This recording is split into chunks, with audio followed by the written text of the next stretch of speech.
agreement with Honorable Kosana that in the event I overlap, I will be eating on his time.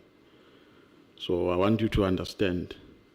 But I'm not going to take all of his time. But I'll indicate when yours is Okay. gone and you are starting on encroaching on Skosan. Okay, okay. Good evening, General Phahlane. Good evening, Honorable Member. You see, General, I think it's important that I make this statement before I pose some questions to you. When Mr. Nkabinde was here, he narrated a very unfortunate event, if it's anything to go by, of how they established a plot against you and of how they organized themselves in different groups or groupings to launch an onslaught against you, the result of which you lost your job. And we said we are not going to sleep with a clean conscience, sleeping having not granted that person an opportunity to come and give his version to this committee. So that is why we supported an idea that you must be brought to this committee and give a version to some of the aspects, but within the confines of the terms of reference. I think it's important because some of us have a practical experience of how vicious the system can be towards black faces and towards black excellence. That is why some people jump like pepcorns when a black person has made a mistake, but they keep quiet when a white man displays white arrogance. It's because some are beneficiaries of the system. So I think that statement is very important to be made. We were touched deeply by the testimony that was made by Mr. Nkabinde, because if what he said is anything to go by, you were wrongly suffocated, and today you do not work anywhere while you have a family. But we are here now to test all the allegations that Mr. Nkabinde made. Let's start here. When you inherited the organization SAPS, how can you describe the state under which it was? I'm asking this because at the first value now, the description that I can give is that there are deep-seated factional battles in SAPS which lead to a certain instability within the organization. When you inherited it, how was it? Yeah, thanks, Honorable Chair. I happen to have been part of management of the South African Police Service at the time. And I'll just give one example. At a point where I came in, Marikana had happened. And Marikana having happened, unfortunately, people being killed. And in one management meeting, it was there in Midrand at the Protea Hotel, there was a discussion about what was happening in Marikana. That meeting was attended by a select few. And that's where the Marikana operation was discussed. The following day, I think when we finished the meeting in the afternoon, some of us were shocked when you saw people being killed in a manner that they were killed. And I'm going fast because we don't have time. So there was a commission of inquiry. In that commission of inquiry, one of the things that was said was that the Marikana operation was a management decision. It was never a management decision. It was of a select few. 44 people died. You have got only 10, the 2 police officers and some security guards or some minors. You have got people like General Mpembe who were hauled before courts on multiple charges for crimes they never committed. But the actual people who were responsible for the killing of the 34 to date are not yet charged. And I'm convinced that that will never happen because IPIT was given the responsibility, or it fell within their mandate to manage that crime scene. They messed up the crime scene in the sense that all the weapons were just loaded without following the protocols onto a truck and delivered in forensics. So you could not derive any evidential value from that. So I'm simply saying, part of it, we were reeling from Marikana at a point where I took over. Secondly, we had an issue when I took over about the bogus police vehicles, which were used to rob people and so on and so on. I think one incident that happened soon after I took over was at the OR Tambo International Airport, where people went in with marked police vehicles and so on, and they took money. I think that was reported. Those vehicles were found somewhere in Mamelodi. But that was the bogus police vehicles. It is on that basis that as management we said we can't allow this situation to happen forever. That is where the process to acquire blue lights, proper blue lights, not these Hong Kong things that you find on top of the police vehicles. Yeah, no, we will get there, General. We will get there. I'm trying to formulate my line of questioning in a certain way. We're getting there. All I wanted to know is the state of the organization in terms of it being engulfed by deep-seated factional battles. When you got in as the national commissioner, leave the position of being the divisional commissioner. Yeah. When you became the national commissioner, were these factional battles that we're experiencing now prevalent?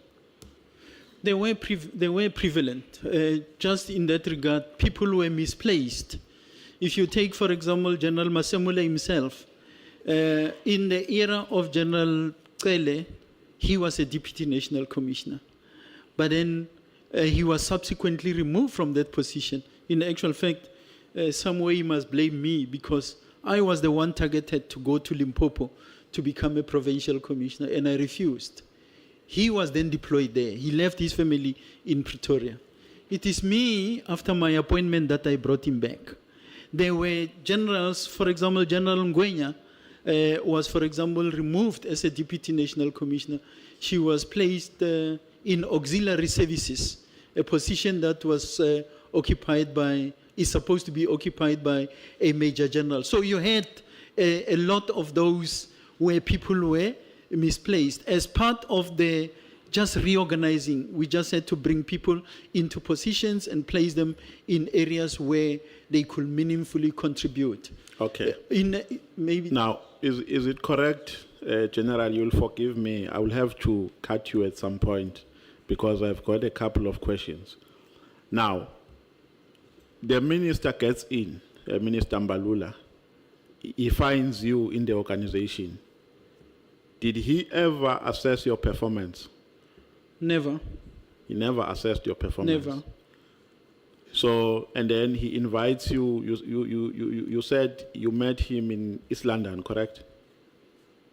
No. You took a flight to East London? No, to Parliament, to here. Or to here, to Cape Town, where he was communicating the decision? Yes. So after that, did you try to reach out to President Zuma as the appointing authority to say, this is what the minister is saying?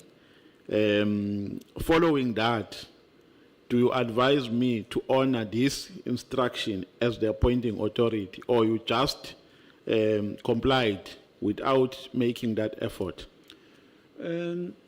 Yeah. Can you allow me to answer Yeah, this way? no, you can answer. One, in my life, I've met President Zuma once. The day that he was appointing me as an acting national commissioner, 14 October 2015. I have never had a meeting or met President Zuma outside any working space. No, but Mr. General Phahlane, I think the point is not about that. I think what Nomvalo is saying is the appointing authority of the accounting officers is the president. Yes. Now, whether you met him or you didn't meet him, now Yeah. you are faced with this problem. Yeah. Have you reached out to the person who actually appointed you? That's what Nomvalo is actually Chair, asking. I understand the question perfectly. That's why I started by asking, can I answer it this way? I have never made contact with President Zuma because even today I don't have President Zuma's number. And that's the point I'm trying to make, to say I have never. The only time I met President Zuma was when he was appointing me. And then other than that, I met during cabinet sessions when we were presenting.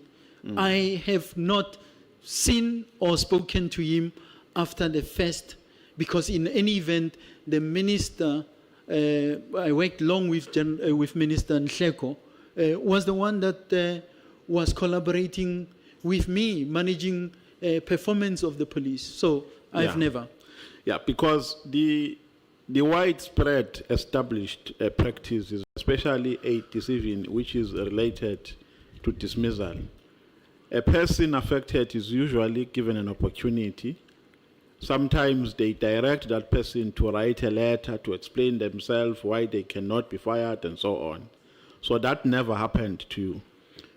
It never happened. I was hearing when I was at the airport that I was given 24 hours to explain myself, which never happened.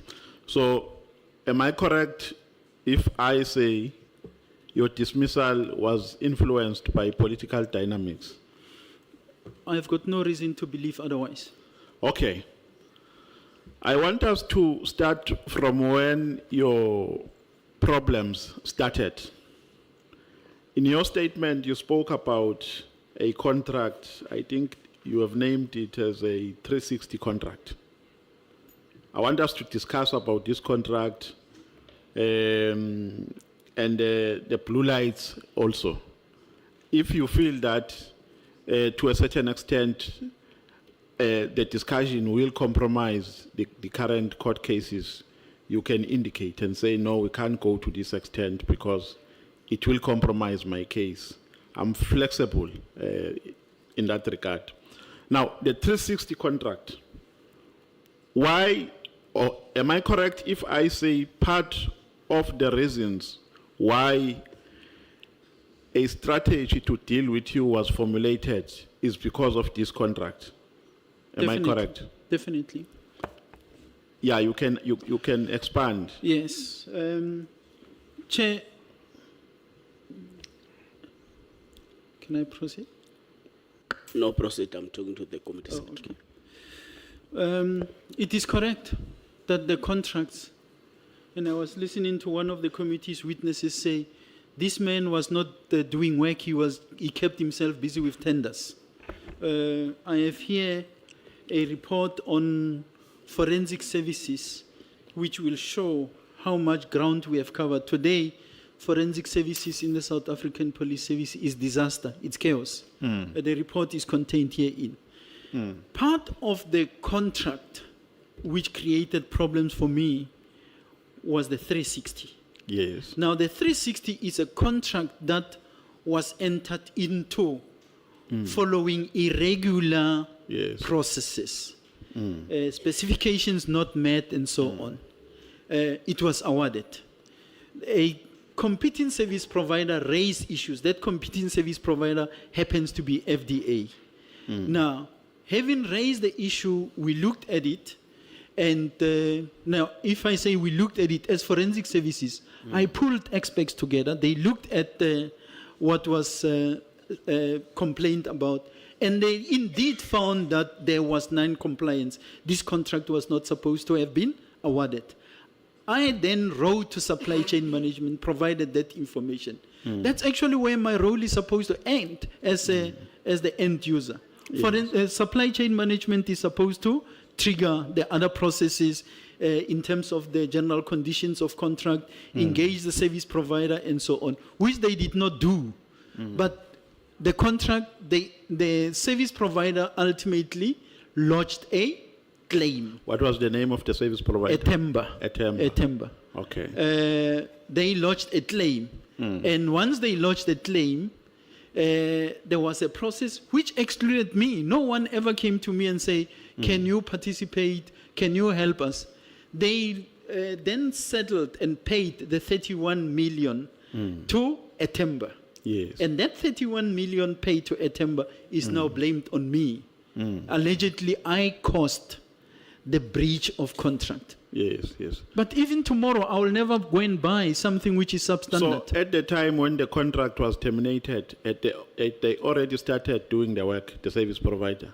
They could not do work because as forensic services, the end user, the experts said, we are not going to be able to use these cameras. So what is this money for? There's money that was paid to them, correct?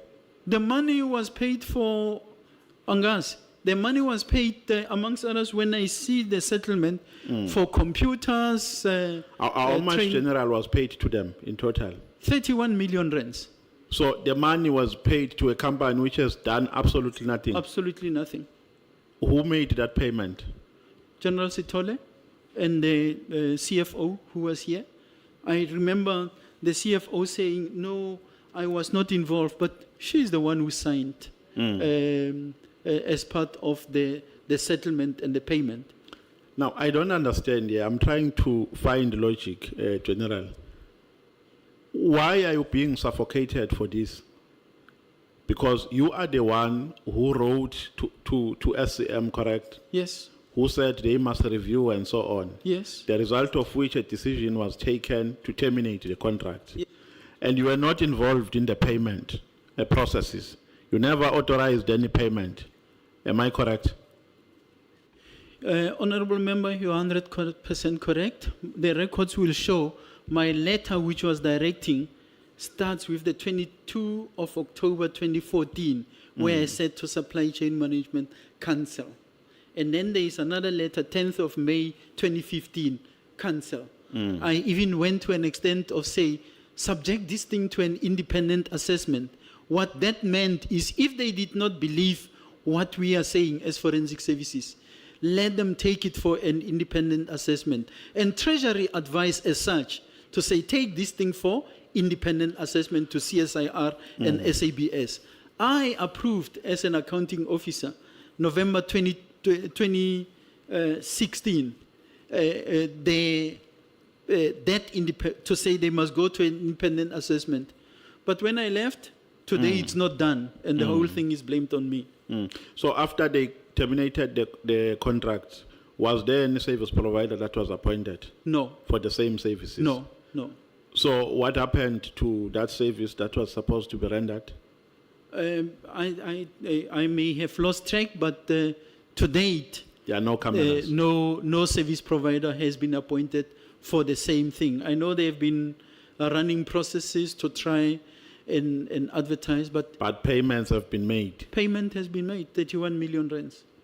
With no services? No service. And unfortunately, the man who was owning that company, after the 31 million, he relocated to Australia.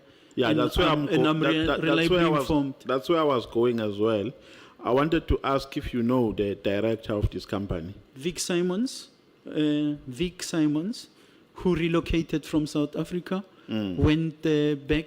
Whether he comes from there originally, I don't know. Is he a South African? No, I don't think he was. But he went to Australia, and unfortunately, he passed away there with the 31 million. That is so unfortunate. If it's anything to go by. Now, let's go to the second aspect, the blue lights. When we spoke with, I think with McBride, with Mr. McBride, he characterized you as a dubious character. He said there are cases against you. You, at some point, you had a relationship with a certain service provider.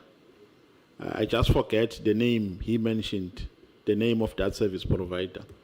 But he spoke about the blue lights. Now, what is a problem here in the blue lights?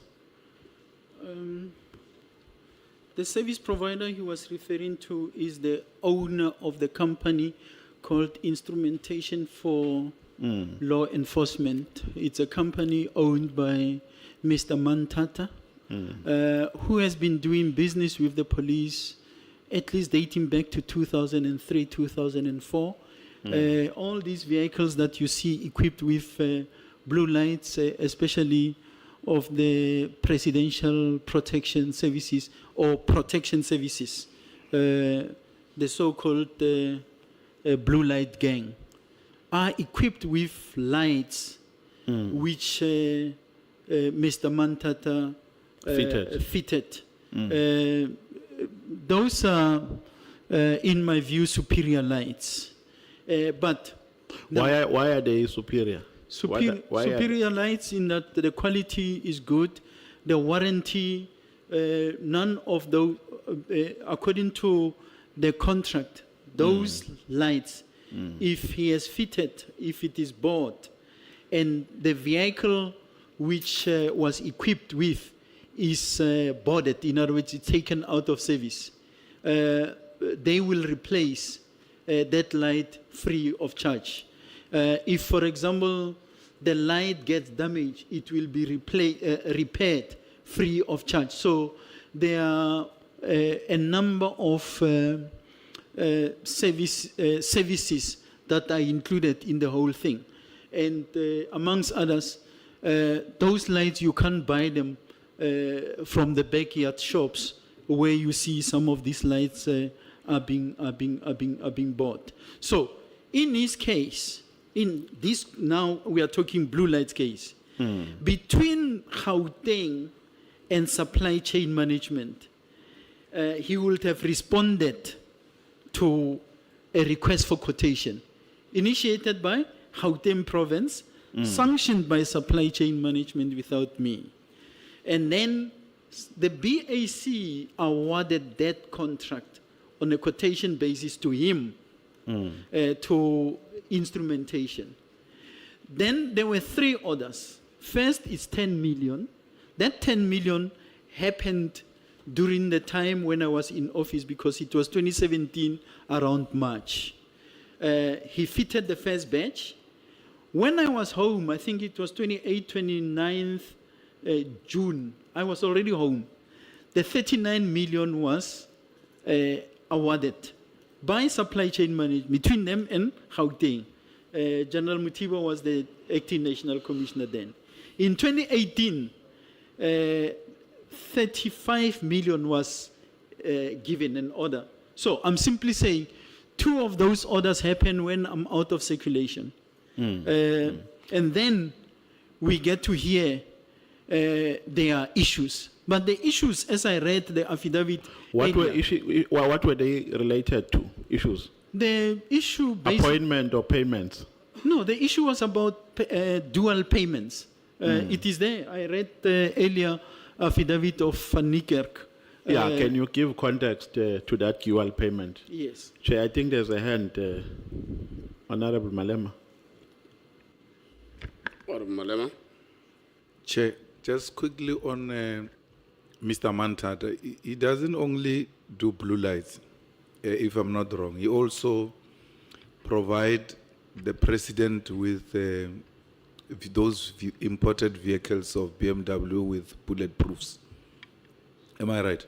You're correct, Honorable Member. He also, I think, part of the president's fleet are armored vehicles. Even motorbikes. At some point, he provided motorbikes to the same presidential protection. Yeah. So what was the issue here? You are saying the issue was double payments. The initial issue was an allegation that there are double payments Yes. to the tune of 3.9 million.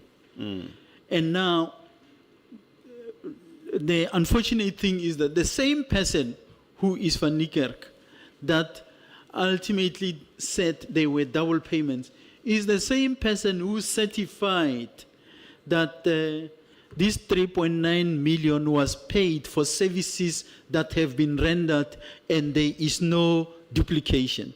So later, that was now in 2018 when I was home, that's when she now reverts back after being called by a Brigadier Buthelezi. And now the Buthelezi say, please check the invoices that were paid to Mantata, to the company. That's when she comes back and say, 3.9 million double payments.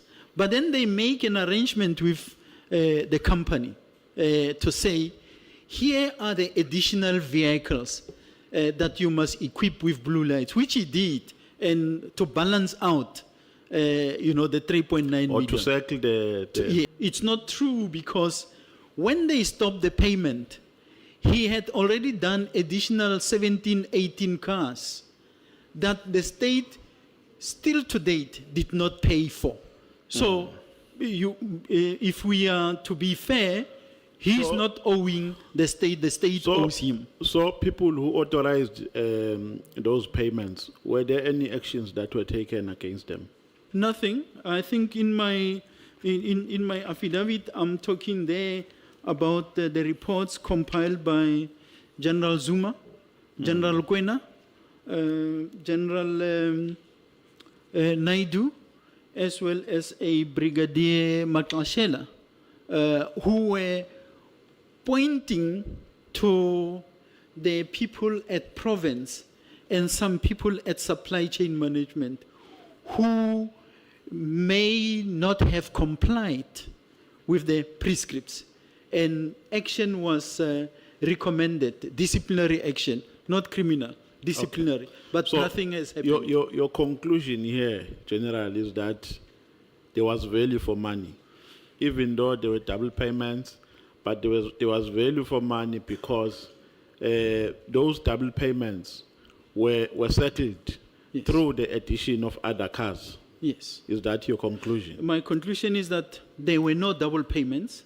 The vehicles, additional vehicles were brought to settle.